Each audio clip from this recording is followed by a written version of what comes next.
Hey, it's Marshall Charloff. You are watching Musicians Reveal with Joe Kelley.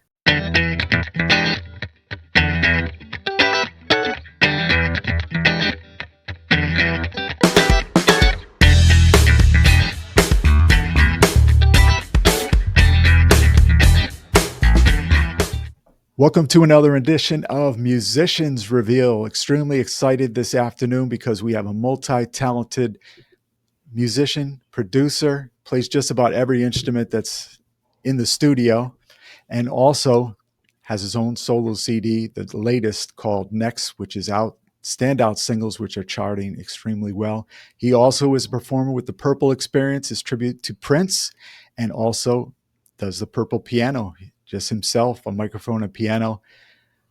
And he's a Minneapolis native, so we got lots to talk about. Marshall Charloff is in the house. Welcome, my friend. Joe Kelley, thanks for having me. Yeah, That was I know that we was a talked great back intro. and forth a couple of years. I think we contacted. I don't know. hmm You probably don't remember, but I see you on Facebook. yeah, okay, yeah. That's how So we're all connected these days is yeah, socials. because I remember first becoming known. What you're doing in the Prince realm with his music was Fink came on the show. I think it was 2013. You guys were about to play Connecticut, the Infinity Hall. Okay. And Yes. in Hartford, maybe. And he was hyping you up and the whole band, Tracy. And yeah, Mm, so okay. We got how a far little. do you go back with Matt Fink? I was 18, so the same day that I met Prince, I met Matt. But it's not like we hit it off first day I met him. It was just I got to meet the whole band in one day, and then I met Pepe the same day. It was just one of these, magical moments in time where I met everybody, and then years later, um, through Pepe, I was in the studio with Matt because Pepe was releasing the 94 East recordings, and I was fortunate to be part of that and play on those. And so I was in the studio with Matt, and that's kind of the first time we worked together. And then I was actually doing dueling pianos, that format, for years, and Matt was just fascinated with dueling Wow. piano. And he Wow. would come see me, and then we struck up a conversation. And then when Pepe was asked to put together a Minneapolis All-Star project for the Rock and Roll Hall of Fame, does this benefit concert every year. Mhm. And they celebrate the inductees. And little Anthony, who I had worked with and who is Pepe's related to, Right. Clarence, it's his uncle. So Pepe was invited to put together this project. And that's when first time I played with Matt. And that was 2010. So we go back a little bit.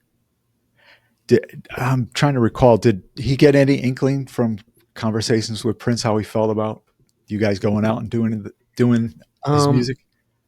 Yeah, I mean, we had done it for a couple of years, and we didn't really know what we were doing. We're just like, this could be fun, because Matt had done nothing else. Matt came out of high school and was in Prince's band, and he knew how to be Dr. Fink. Of course, he's a master in the studio as well. But as far as live performance, that's just kind of his bag, and he wanted to keep doing it. And at that time, and we all know Prince moved on, and he rarely looked backwards. And so it didn't look like, Matt was going to have that opportunity to play with Prince. And we just wanted to do the music. So we didn't know Right. where it was going to go or how it was going to be received and whatnot. So we just did it just to do it. And Right. it was received very well. And it was probably a couple years, so maybe 2013, Mhm. when Prince reached out to Matt. And Matt went out to Paisley and spoke to Prince, and they talked about that and talked about other things. Prince had actually talked about um, the revolution, and the possibility of any kind of reunion and whatnot, and where his work with me, um, how that would play into it, optics, and at the end of the day, Prince supported Matt and wanted Matt to earn and have the ability to work. and Yeah. that was Yeah. Prince's position. I'm not here to take away from anybody else's ability to earn and work.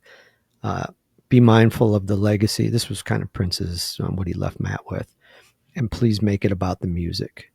Um, so he didn't. This is what was relayed back to me. I wasn't there. Right. Is that Prince really wanted it to honor the music. And keep in mind, we were going. Prince was still touring at that time, Yeah. so he didn't want it all. He didn't want a circus. He didn't. He didn't want it to be a mockery of in any way. He just wanted the music to be right and whatnot. And of course, Prince knew me, and um, that was just basically the takeaway from that meeting. Well, you mentioned the first meeting of Prince. I correct me if I'm wrong, but it was at a rehearsal out in Eden Prairie, right? First time I met him, First time you met him at 18. yeah, it Yeah. was Eden What was Prairie. that like? What was that like? Well, first of all, I was shocked that it was real. Because I was in a band with Prince's cousin, and that's how this kind of all came to be.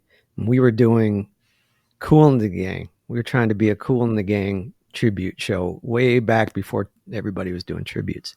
Right. And we just both dug Cool in the Gang, and we were close friends. And one day, Frank, who's still my friend, Frank lives in Vegas. Okay. He said, "Hey, Prince wants to meet you."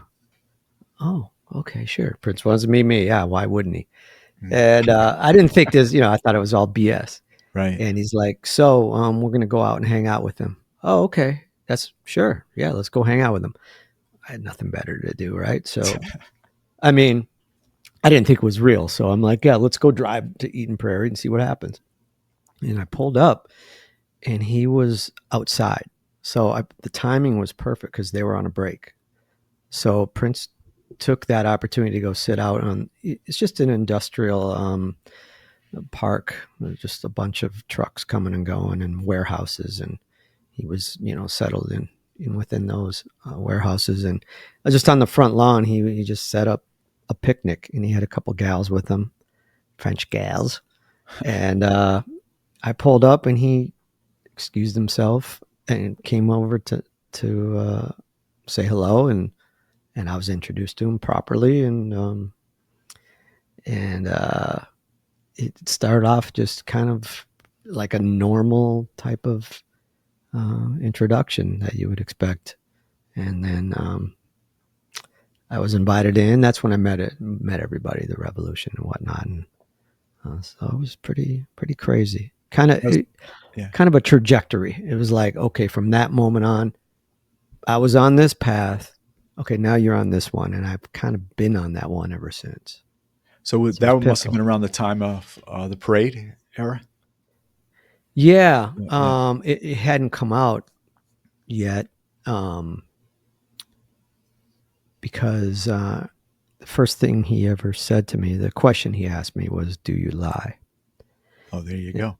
He said, "Do you lie?" But that song hadn't been released yet, so just there was no context for somebody Right. at a first meeting to say, "Do you lie?" And I'm going, "How do you answer that question?" Yeah. And anyway, so I found out years later. Oh, that's why he said, "Do you lie?" They were probably recording it. That's probably what they were in the middle of, because they had two French girls who were on Right. those recordings Right. at the picnic. So I think they were on break from recording that when I showed up. Seeing Prince in the daytime having a picnic must be Yeah. like it must shake you up just a bit. I would have been shaken. Like I said, I mean, this is one of those. It was an appointment, right? Right. Like that. It wasn't by chance. That was an appointment. I was supposed to be there. Everything went down the way it was supposed to, and I Right. was set on this path from that moment on. So another kind of blessing from that is I wasn't too nervous, or Right. I was composed, at least for a Right. kid Right. meeting my idol. Now, you mentioned Pepe Willie, and I told you before, but I want to say, I Yeah. wanted to express condolences to loss of a great friend and a mentor to you. So, You did a nice Okay. tribute, which is it's on YouTube or just on your Instagram and Facebook page. You were playing piano for Pepe. Oh, yeah, a song for you. Mm-hmm. Yeah, I sang that um, for him. I recorded, like I Oh, okay. said, I told you before, I was able to have him on the phone. Right. Um, yeah. So, yeah, there was something about those lyrics that really spoke to me. And, his belief in me from a very, very young age. It was, he had the same kind of involvement with Prince from the beginning.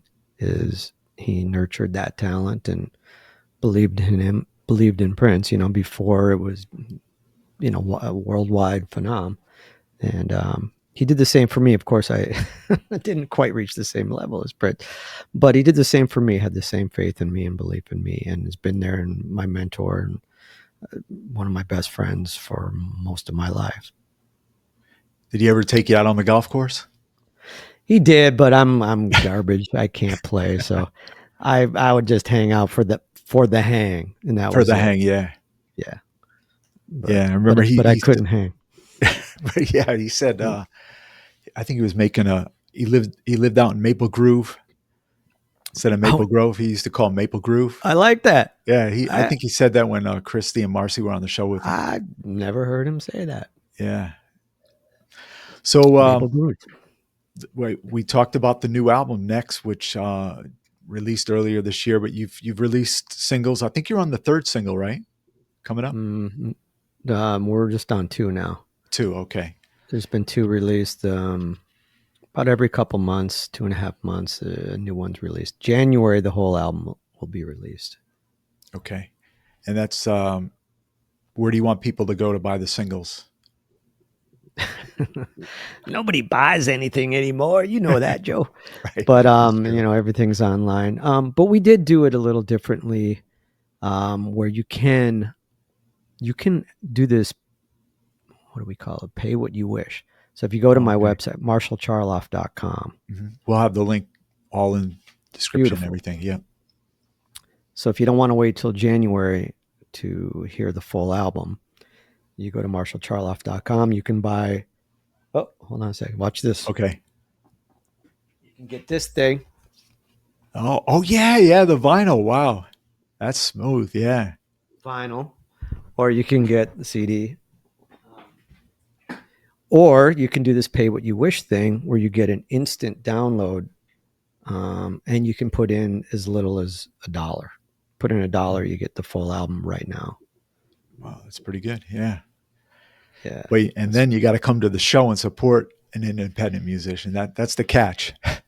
that really is the only. Well, what's the currency for a musician right now? It's you should have some purpose in what you're doing. Besides the monetary exchange, Mhm. which I certainly do. Otherwise, it's that sharing.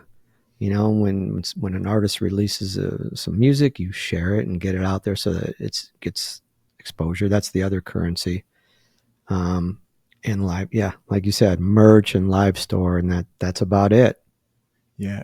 That's So what's I mean, left. are you of the opinion if you're not performing out there, is it really tough to make a living now as a musician? Well, I'm in a unique position where we're in our 15th year Yeah. touring, and so it's but getting outside of me. Okay, let me try and get outside of me for a second. Okay, Okay. so you asked, am I of the opinion that it's challenging? Yes, extremely. Mhm. If you haven't found a lane by now, like if you're kind of breaking in now, Mhm. extremely difficult to make a living as a musician. And I don't know if you want to go down the rabbit hole of my thoughts on AI and what that's going to do to music, and creators, and whatnot. Well, you could touch But on it if you want. Sure. I don't want to bring everybody down. Okay. That's the thing. I really don't. Right. I Because already on crushed his hopes that he was going to talk to an accomplished musician when it said I'm a great bass player, heavy on the theory. So That's right. but that we didn't. That wasn't recorded. That part was it?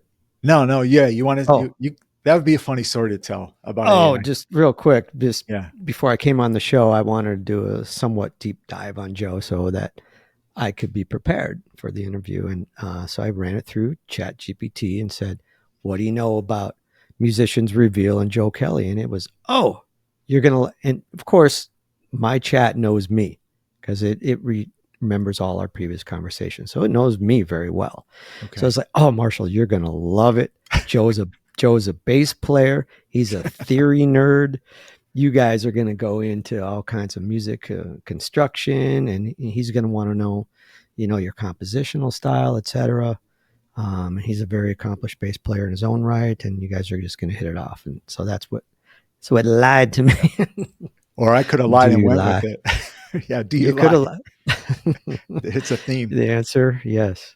Yeah. So, yeah. Let's talk about the album and the collaborations because you have a heavyweight on the saxophone, Gerald Albright. How did you get Mm. affiliated with him?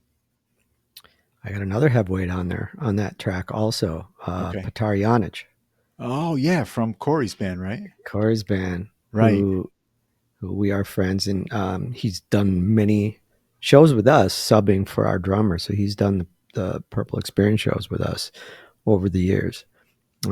So two heavyweights on Yeah. that track. Gerald, I did a private show for a gentleman who owns a string of music stores in Minnesota, and it was a surprise party for him that his wife put together. And after the show, he wanted to hang out. He just a great time, and he wanted to hang out and wanted. He was one of these guys. He's curious. He wanted to know more about me. Like, okay, you do the Prince thing. Mhm. Clearly, you're a seasoned veteran musician. What's your story? So I just kind of went into, well, this, that, and the other thing. I had smooth jazz guy. I had the top 100 album of 2020 in smooth jazz, and I got this new record coming out, and I'm really excited about it. Um, and I'm looking for. I just kind of threw it out there, like, yeah, I kind of need a sax dude if you know anybody. I've worked with Jason Peterson, as you know, and I love Yeah. him. But I wanted to kind of branch out and see if there was any not that Jason isn't a big shot, he is, but I Yeah. wanted one of these household name dudes on sax. And he said, well, Gerald Albright, I know very well. I carry his line of saxophones. So Gerald Albright has his own line and they supply them to the schools. That's kind Mhm. of what this guy was doing. Um, so he's like, I could introduce you to Gerald Albright. Okay, Oh, win. I mean, that's yeah. huge. So just gave me the email introduction is all he gave me. And because of the connection, Gerald's like, and this was around Christmas. He's like, well, we're getting through the holidays. Send it to me right after Christmas. I'll listen to it. Send it to him. He dug it. He loved it. Mhm. And I played the reference part. I played sax on my keyboard. Okay. Here's the part. Here's the reference track. We'll get rid of mine. You blow on it. And he sent it back, but he didn't do the lead line. He did the solo. Um, he did, like, pre-chorus, etc. But he didn't do the lead line. And I said, well, you got to do the lead line. He said, oh no, I don't do that. I don't Oh, do that. really? Wow. Because that's you. I mean, that's Okay. what makes the song you. And I said, I get that. I wrote the song, Mhm. but this is featuring Gerald Albright. Anyway, long story short, I got him to do the lead line. So he's like, I'll do it. Send it back, full lead, all the parts. Um, just unbelievably executed, and one of the prouder moments in my little career here is being able to have a tune with Gerald, and it was extremely successful. Yeah, right. Yeah, Yeah, it actually and went to number one on smooth jazz charts. yeah, I'd call that successful. That's definitely Yeah, yeah. yeah, And it's real nice that I notice because they get promoters sending smooth jazz flavor tracks, and there's a lot of trade-offs with people playing on each other's records. It seems that way. Oh, the cross promotional thing. Yeah. Yeah, yeah, right. Yeah. 100%. And, you know, right now I'm just, because of how scared I've been of what AI is going to do with us, anytime a human's involved, and I don't think it's going to be as competitive anymore, because it's going to be us against them. So Yeah. us is going to become even more united. So Mhm. anytime, a human being wants me to contribute to their record or whatnot, I'm there. And I think that's kind of going to be the attitude going around, is let's Right. help each other out. And you'll Yeah. play lead lines. I will fully play lead lines Yeah, right. all day long. Yeah. Yeah. Speaking of jazz and smooth jazz, your great friend Patty Peterson, you just visited her show, and so you get support out in the Twin Cities. Yeah, actually, Yeah. that was by accident Oh, that I really? got Okay. with Patty, because, well, Jillian, who's my Right. amazing publicist, and that's how we got connected today. Um, Right. she didn't know that I had any relationship with Patty. She had no clue.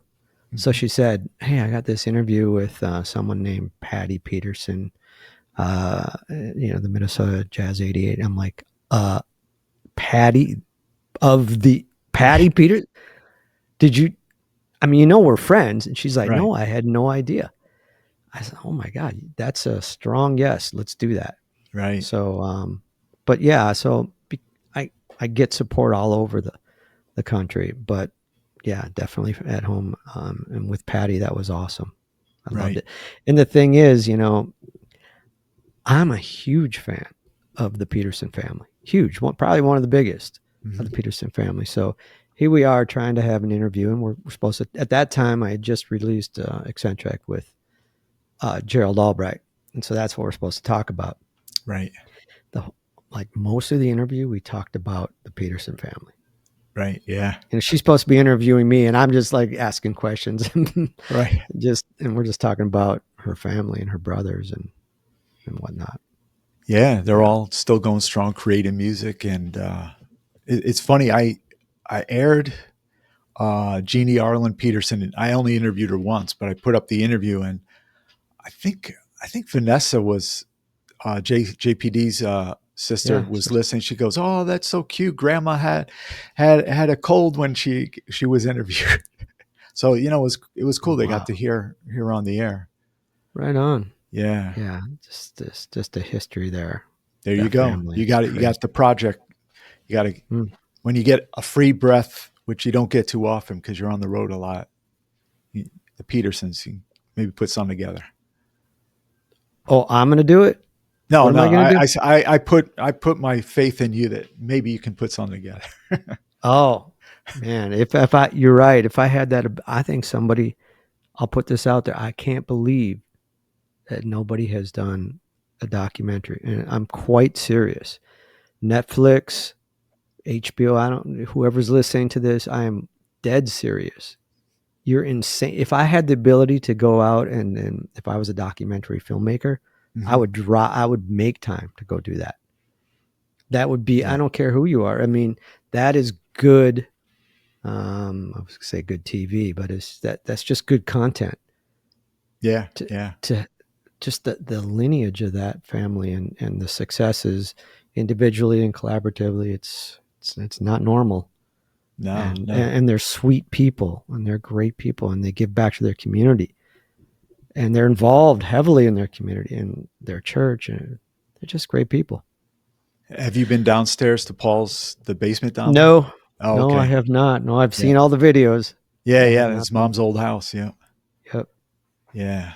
So Marshall Charloff is with us, marshallcharloff.com. And you just did a gig in Maryland over the weekend, right? Yeah. Only.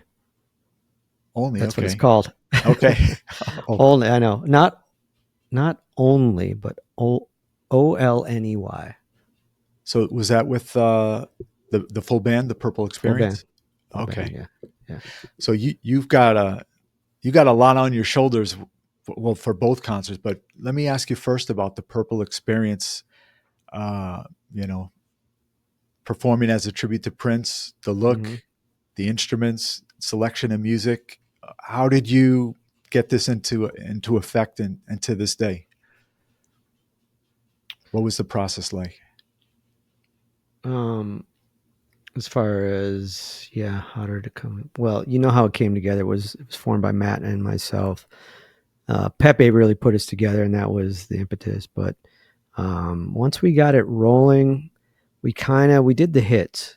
You know, that's how Okay. it started off, and we don't stray too far from that, and that's why we're able to appeal to the masses the way we do.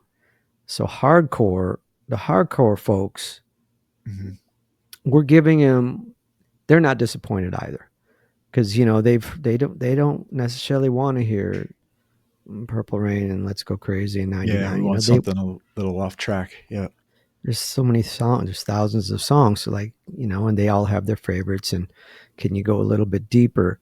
And so there's some opportunities in the show, and one of those is we're not tethered. There's nothing pre-recorded about our show, and I'm proud of that. I think that's important, that nothing's tracked, nothing's recorded, nothing's sequenced, nothing's auto-tuned. And the beauty of that is we can create in the moment. So we can do extended mixes. I can throw a solo to somebody. I can do a breakdown. I can do some crowd work if something happened in the audience, and stop it on the one, Right. etc. I can change verses. I can go to the bridge. I can do whatever I want. The way Prince did it. Um, so that, I think, that's one of those what you call shared live experience. And a Mhm. shared live experience means this moment in time was unique to the people in these four walls. It's never going to happen again. When you go see a track show, something that's, you know, they're just going through the motions, everything's pre-recorded. That's what's going to happen tomorrow night too, and the next night, and every other. Right. So why even go see that show more than once? In our show, our fans come back over and over because it's never the same. Even if we do the same songs, it's Right. never the same. So, but there's an opportunity where, and this is kind of, I think you're going to probably follow up and ask me about Purple Piano.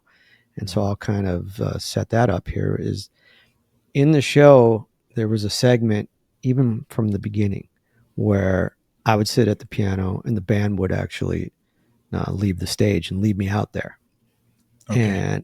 And I would play off the room. And this is where I can kind of get a gauge and scan how deep how deep is your love? Like, Mhm. are you bleeding purple? Or are you these surface? Do you want to just hear Purple Rain? Let me know where you're at. And I would ask them, you know, what do you want to hear? And if I would hear some deeper cuts, that's Mhm. when I would play them. And I can tell if the audience if 98% of the audience is checked out, Mhm. you know, I'll probably just be able to give you a little nugget. And so that evolved, and now I spend a little more time on that segment. There is no set amount of time I'm out there. It's just whatever's going on with the audience, and I can stretch out. I can go deeper because I have a 90-minute piano show. This is just myself, so I can spend as much time as I want, and I know, you know, many songs um, that I can play with the audience with. Mhm. So that part of the show is gives a lot of freedom to customize it to that particular audience, and what are they hardcore fans or not, that kind of a thing. um but it's a theatrical show, so it is, you know, not one of these, all right, the next song coming up, this is a song it's not that. Right. You know, it's not bar band stuff. Mhm. This is really high paced, high energy. Costuming is a part of the show. The look is a part of the show, and that's what I think gives folks in the audience. It lets them kind of escape into that little time capsule, and you know, th- I'm tapping into Prince's energy uh, and his essence, if you will, and I think that resonates with folks. You know, especially they get the look also, and the energy and the musicianship and all Yeah, the I stuff. noticed you went with the diamonds and pearls with the facial art and the Oh, bandana and everything. Yeah, is that the? Did you? How did you decide on kind of a look for the Prince it's tribute? changed. It's Okay, changed over the years a little bit. I mean, if you look back at some of the older, the beginning of the show, it's, I found my way into it, and I think literally too. I mean, Marshall Charloff has found his way into the show, right. so it's I am in character, and the beauty is, um, I get to be myself somehow Mhm. within the character. That's hard to explain. Prince was very playful um, with his audience, and so I get to take all kinds of liberties in the crowd work part of Right. what I do. I come from a dueling piano background, which is why I'm very comfortable sitting up there on the piano by myself. Okay. And dueling pianos, the whole thing is um, crowd work, audience engagement, call response. That's the entire essence of that show, and that's where I cut my teeth. That's 10 years before I did this show. Um, so, that's kind of ingrained in just Did you part of my. tour universities with that? When Oh you yes, sir. did you All come to over the the East place. Coast ever? Or do you remember? I remember. I'm I, not going to be able to remember, but okay, yeah, I that's all was right. everywhere. I was Because everywhere. I did our radio show was in the campus center at Fairfield University, Hmm, and dueling sounds right. pianos were there like just every year at some point. But it was right outside our studio. We're supposed to be soundproof, but it wasn't Okay. soundproof. Yeah, I don't know if you were part of that, but It, yeah, good chance, actually. we could have met earlier. We could have. Yeah. Um, yeah, I might have done that, but yeah, weddings, Oh tons of yeah. corporate fundraisers, colleges, universities. Yeah, all that Right. stuff. It was Were great. you able to see Prince any of the dates piano microphone No, before he passed? Nah, I've just seen no. the clips online, and yeah, Yeah, I haven't even seen a full show of Piano Micro. I've seen clips, and yeah, I got the aesthetic, and I saw what he was doing with the kaleidoscopes and whatnot.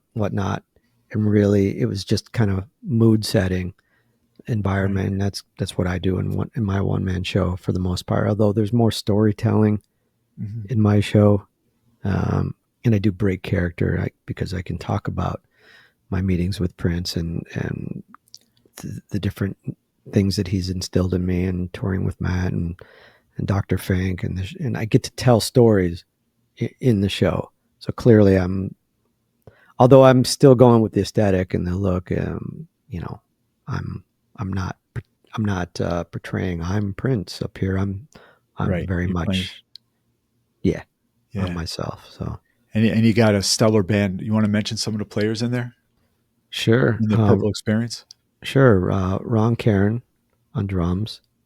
Um, Tina in the B sides. Minnesota people will know all this. Tracy Blake, right? Yeah, I was just going to go a little bit of Oh, okay. Ron's little credentials. So played Tina the B sides. The Melismatics is his original band, um, and then he's Michael Bland's sub for Soul Asylum. So he Oh, has done okay. shows with Right. Soul Asylum, and then he's the Rembrandts. So Phil and Danny from the Rembrandts. Um, he actually did what anniversary was it when that Friends had their anniversary and they were all on the Today Show, and the Rembrandts played, and Ron Oh, got to be on drums for that. So oh, Ron okay. does Yeah. shows with the Rembrandts. Tracy Blake um, on guitar, and we share a history in both being alumni from the West Side Band. Mhm. Um, and Tracy's very much an artist in his own right, producer, writer, doing country now. Yeah, I Uh, heard. Yeah. he's got an album called One for Willie, and he does tons of stuff. He's produced stuff for Jelly Bean and with Jelly Bean. Right. He's just very connected in that way. Corey Eishin. Corey Eishin on keyboard was hand picked by Matt. So when Matt was exiting our show because he was touring, he was about to go tour with reunite with the Revolution.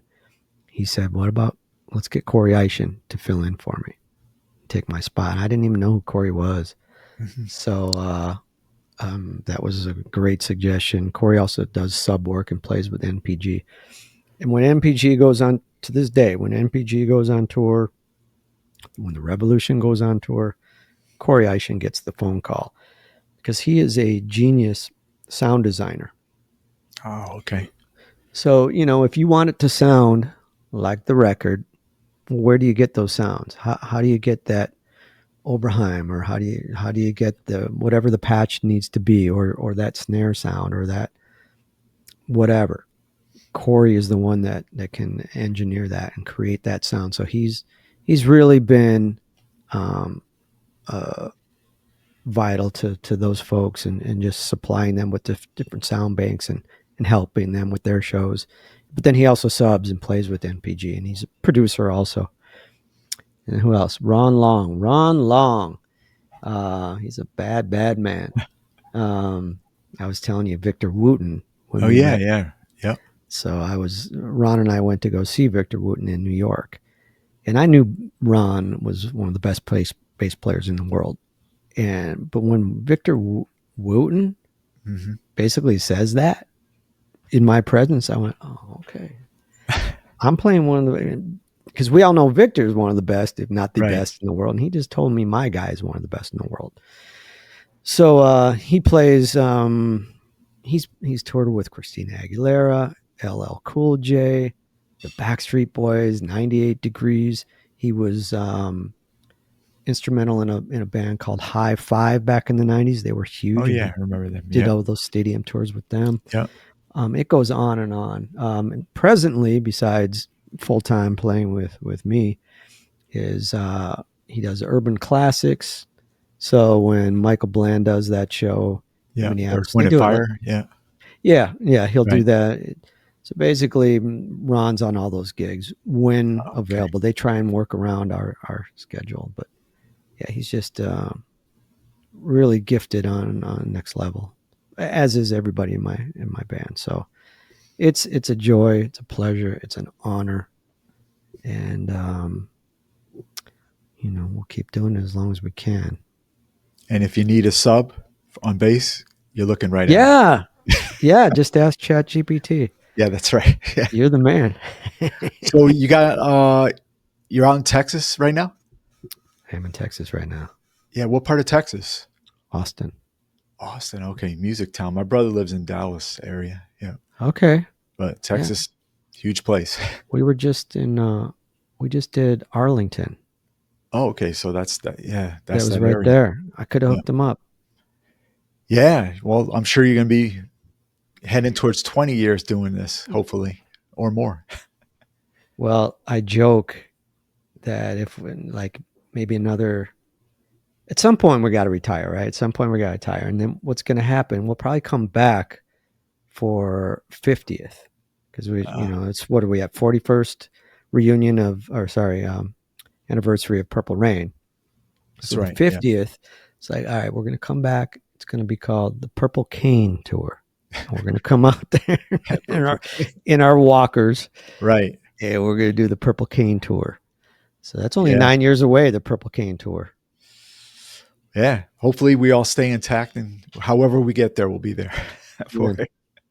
For sure. Hey, I got to ask you about guitars with the Purple Xperience. Do you have the style or, that Prince used kind of guitars? I do. From his line? I actually have the Honer. Okay. The one that looks like a Telly. I don't have it here displayed for you, but I got a couple clouds here. I got the yellow one. I got two white ones. Because this is kind of backup, because I throw the white one in my show. I literally throw it every night, like Prince did. And, who's going to catch it? We got a guy. Okay. We got a guy. He hasn't dropped it yet. Okay. But it only takes one. Yeah. He drops it once, I'll be breaking this one out here. Yeah. But yeah, so just the cloud and the Honer. Those are the Are they two things smaller there. than? Are they to his size that he had them? No. No. Some of them are like the ones I have right here. Okay, wanna wait a second? I'll show Yeah, you yeah, these. sure. Okay, hold on Yeah, a second. take your time. Oh, I forgot. Oh, wow, cool. Actually, I forgot. I have three white ones. Oh, So I have the one in the show that my road manager takes in his possession, so I don't even have it here. Then I have this is pretty much actual size. I don't know okay. if you can. This is the Yeah, one print. yeah. This is the basically the size and dimensions of the one Prince played. Okay. Mine is actually bigger. Mhm. So mine's this one's bigger, but the one I play in the show is even bigger than that. Oh, okay. Wow. I don't know if you can see. Yeah, yeah, I can see. It doesn't have a symbol on the fretboard? No, there's no symbols. Oh, okay. Well, sorry, this one does. Yeah, that's what I thought I saw. Yeah. Yeah. Sorry, but I don't play this one in the show. Right, right, Um, that's backup for my backup. right. Um, but yeah, It's cool. Thanks to showcase the collection. Yeah. well, I mean, I got others, but those are just the Prince ones, the ones I Right. use. Yeah, Yeah, before we wrap up, I wanted to make mention your dad dancing. I two of your videos I really dig. One, your dad dancing. yeah. How Oh did yeah. that happen? Um, let's see, what song is that? That's Nothing Matters. Yeah, the Okay. song called Nothing Matters, and it was inspired by. He inspired me to write that one and those lyrics. It's on my last album, Right. The and chart at number one. no, Oh, no, no, the no. last album. So the last album was charted within the top 100 of all releases for the year of 2020, and this is on radio. Yeah, So that's of great. anything that was released in that year, that album was in the top 100, which was a lot because that was the COVID when nobody could tour. Yeah. So everybody put their album out because they had nothing else to offer, and they couldn't tour. So there was more records released in 2020 than ever before in history. There was just, and so to be the top 100, it was even more of a milestone. The number one is not the album. The album's not even out yet for my new one. Right. That's just the song The same. "Eccentric" Yeah. was number one. But you're talking about, yeah, Nothing Matters. So my dad just sent me that footage. It wasn't supposed to be. It wasn't like, hey, I'm performing this for put this in a video or anything. He was just that's what he did in his house. Right. He was in the disco era, Right. Saturday Night Right. Fever time. Yeah. He would enter disco contests, and he would win them. So he was Yeah. like, I had my own Denny Terrio living in the house. Danny Terrio reference. That's cool. And we would have this before video. So Yeah. it's probably not appropriate that I was going to see Saturday Night Fever when I was 9. Right. but Right. he would take us to go see Saturday Night Fever over and over and over so he could study, whatever the movements Right. were. There was no other way to reference them. So he's still a great dancer, as you see in Right. that video. Yeah. He sent me the video and just showed me it, and I saved it, and I went, that's going in one of my music videos someday. So I just did the little split screen where Right. he's really displaying, doesn't matter how old you are, he's living. Mm-hmm. He's living his best, to this day, he's living his best life. Right. And then you got on the other side of the screen, you see a lot of people that are kind of just running out the clock. Mm. And so that was just kind of the juxtaposition in that video. Another video you showcase sites in Minneapolis. You're in front of looks like right in front of First Ave, all the traffic. And the funny part in that, I like this, the traffic person that who was conducting traffic looked at you. You both had like a smile or something in the video. I don't know if There's you a remember that. lot. There was some magic in that one. Uh-huh. Yeah, for sure.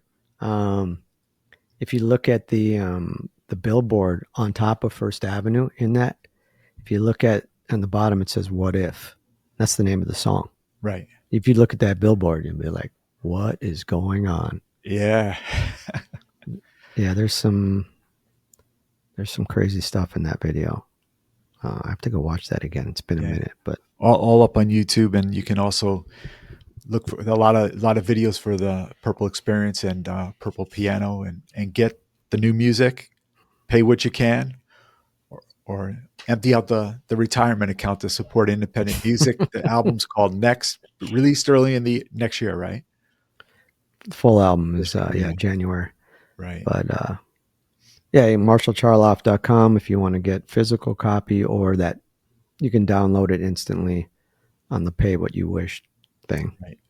And Yeah. looks like in the States you're playing just about every region of the country. You're actually playing. I don't know if you played there before, Norwood, Massachusetts. Oh, many times. Okay, that theater, Many my times. uncles used to be ushers, cleaning gum under the seats back in Norwood. My mom grew up in Norwood, so yeah, that's strange. Cleaning gum on. Yeah, they used to have to clean with the razor Ooh, blades under the seats, and right. all the stuff, whatever was going on. Yeah, It's because people didn't have cell phones. yeah, that's right. Yeah, yeah, Because now they just, because chewing gum was like, hey, how do I, just occupy my nervous habit? Now it's this. yeah, Nobody's yeah. putting gum on the seat anymore. Right. That's my And theory. what's that like as a performer with all the, I'm sure you get it all the time. I hate it, and it's Okay. it's become part of my platform and part of my little elevator speech at the end. Is Prince didn't allow. He was way ahead of his time, as you know, in everything, but he didn't allow cameras in there, and it's a double edged. As far as selfishly, is it good for the performer? Yeah, I'm sure it is, because somebody's taking that video and they're broadcasting it to their pool of folks, and there's somebody inevitably that never heard of me and is like, oh, let me check him out, and so you gain fans that way. But it comes at a very high cost. First of all, that person that came to the show, they're not fully enjoying. They're not in the moment. No. They're not enjoying that show. And what are you going to do? So it's all about documenting. I was here versus putting the phone down and just being here, being there in the moment. So I really discourage it, especially for those people in the front.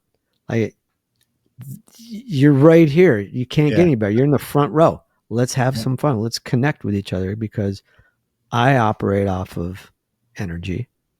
We all do as humans. So if I'm performing to this, to a phone, I'm not connecting with your soul, and you're not receiving. So yeah, not a Yeah. fan. Not a Last fan. time I saw Prince was December 2013 at Mohegan Sun, the arena there. And it was the Yeah. last of 3 nights he did there. The guy in front of me for the whole Oh. show, I'm looking, he's on his phone watching the Eagles play the Cowboys Oh. football. And I'm thinking, what are you paid for a ticket? You're watching a game. I know he must have had a bet or fantasy base football on it, but How I did he? said, wow, that's bad. I thought Prince wasn't allowing it. Like, you couldn't even get into his show. Yeah, well, he was in front of me. I remember because I told my wife, I said, look at this guy. Because you don't really see footage of Prince. Or maybe you do. Am I lying? Like, when you see videos of Prince Right. on YouTube, it's not handheld cell phones. Like, it's pro shot Yeah. footage for Well, the no, most he part. was watching on his own phone a football game during the Prince show. Right, but I'm trying to determine is that Oh, okay. Are there what is there a lot of big people that videos? were allowed to film Prince I've seen with their some online, phones? but they're usually like real crappy and the sound's off. Okay, It's yeah. so I could people see. did sneak them in. I could see why he was strict, especially in his own house, Paisley Park. Yeah. Well, now it's worse because people, it's a deterrent to buy a ticket. And theaters are struggling. I Mhm. know this firsthand. This is what I do Right. every weekend. They are struggling to put butts in seats. One of the reasons they're struggling is it's just too easy to stay home and sit on the couch. Hey, somebody's going to live stream it. Oh, I got somebody there that I'm just going to watch it on the live stream. Oh, it'll be on YouTube. Oh, somebody's going to Facebook thing it. And therefore you're not buying a ticket to the show. Yeah. And so the theaters, they're going to they are closing their doors. They're closing their doors. And therefore, it's sad to think the next generation, right? The 12-year-old right now going, should I dedicate my life to music? Because that's what it is. Right. You don't just, it's not a hobby. If you're going to do this, you are really going to put time in and sacrifice everything else. Should I learn how to play this? Why? Yeah. You asked me earlier, how hard is it to earn as a musician? And, I've been very fortunate, but what about the next generation coming up? Should they even bother learning how to play instruments? If there's no venues and if it's not valued, their original music isn't valued. They can't monetize that. Mm-hmm. So, put your phones down. Yeah. Put your phones down and open up, buy some music, Yeah. Unless you're watching this. That's right.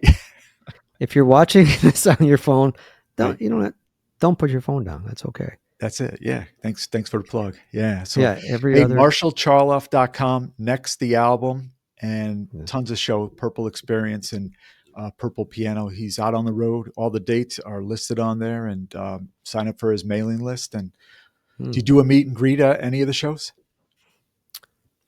So after COVID, we used to do it all the time. And then after COVID, this is just kind of inside baseball, but what I do is I wait like 5 minutes. Most of the theater clears out. It's not a formal meet and greet. Right. I come back center stage, and whoever's still there, I don't care how many they are, I'll take pictures and chat with them. And so tip, if you come to the show, don't let the usher kick you out. Just let everybody else leave, and I'll come out a few minutes later. He may even play a song on acoustic guitar for you. No, I'm just kidding. Yeah, they'll love that. Yeah, sure. Those union theater guys, they love it.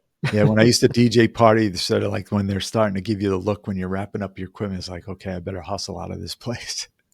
Yep. Yeah. But hey, thanks to come on the show, man. Finally great to have you on, and hope to see you in November coming our way. Oh, right on. I'll get you on the list. Yeah. Yeah. Thanks. Yeah. Co-host. Yeah, my wife will definitely be coming there. Yeah. Love it. Great speaking with you. Yeah. Thanks, Marshall. Thank you, Joe. All right. Take care, brother. You too.